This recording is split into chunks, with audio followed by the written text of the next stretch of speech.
5 seconds.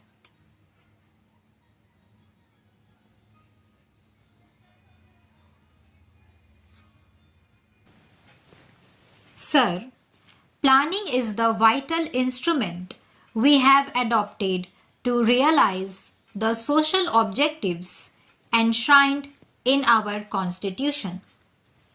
Through the 5-year plans, we have already achieved a significant increase in the national income in the past 18 years and laid the foundations of technological advance. The plan is fast modernizing our agriculture and strengthening and diversifying our industry. Above all, it has reinforced national unity and purpose. The attack on our territory in 1962 and again in 1965 forced us to modify the pattern of national expenditure. Before we could reconcile the competing claims of development and defense, drought struck us. Foreign credits became uncertain. Recession followed. All these seriously restricted our freedom of choice. We had to divert our energies to fight drought and near famine and their aftermath. For some time, long-term planning had to be virtually suspended. But we succeeded in turning adversity to good use. We concentrated on import substitution, which further enlarged our industrial base.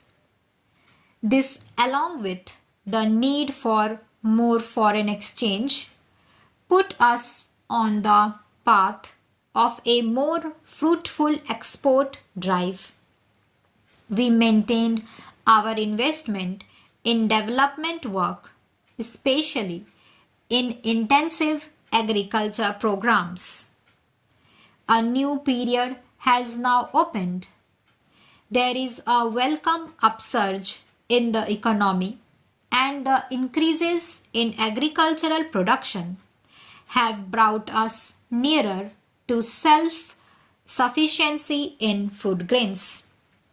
But inevitably, there are other problems and a fresh challenge to face. Rural disparities have increased, partly owing to the very efforts we have made to move rapidly towards self-sufficiency in food, and partially owing to a certain slowness in the matter of implementing the land reforms. Although the industrial recession has been curbed, new industries are not coming up fast enough, and unemployment, especially of technically trained persons, continues to be acute. We have a larger and understandably enough and more distinct population. Planning is the method to which we are committed for meeting such challenges. We have carried out 3 5-year plans. Each 5-year plan has addressed itself especially to problems which have emerged either because of new political and economic developments in the country and in the world, or as a consequence of progress we have already achieved. The priorities and the emphasis have necessarily changed and have had to be adjusted from plan to plan, but we have always kept in view our long-term objectives and their achievement. The seventh plan represents a conscious, internally consistent and carefully throughout program for the most efficient exploitation of our resources possible in existing conditions. The basic aim is to raise the standard of living of the people, especially of the less privileged sections of society. Our planning should result not only in an integrated process of increased production, but rational distribution of the added wealth. The overriding inspiration must be a burning sense of social justice. While increased production is of the utmost importance, it is equally important to remove or reduce and prevent the concentration of wealth and economic power. The benefits of development should accrue in increasing measure to the common man and the weaker sections of society, so that the forces of production can be fully unleashed. A sense of involvement or participation by the people as a whole is vital for the success of any plan of rapid economic growth. This can only be evoked by securing social justice, by reducing disparities of income and wealth, and by redressing regional imbalances. Our orientation of our socio-economic institutions in this spirit is accordingly the first necessity. 1 year of this plan has already gone by. Between the draft plan and the present document, certain important changes have been made.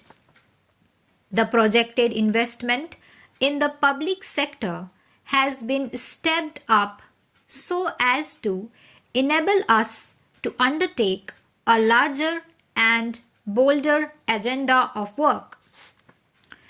New schemes have been added to help the small farmer throughout the country, especially in the unirrigated areas. The emphasis is squarely on areas that have hitherto suffered from neglect of transport, and housing problems in urban regions will receive more attention. A small but significant beginning is also being made with special programs for children. The seventh plan thus provided a necessary corrective to the earlier trend, which helped particularly the stronger sections in agriculture as well as in industry to enable them rapidly to enlarge and diversify the production base. In the long run, the full potential of growth cannot be realized unless the energies of all our people are put to profitable use. The emphasis on spreading the impetus and benefits of economic growth to the weaker sections is thus necessary in the interest of inequality as well as growth. The plan will now assist the less prosperous sections of our farming population to improve their position and make a yet bigger contribution to the national economy.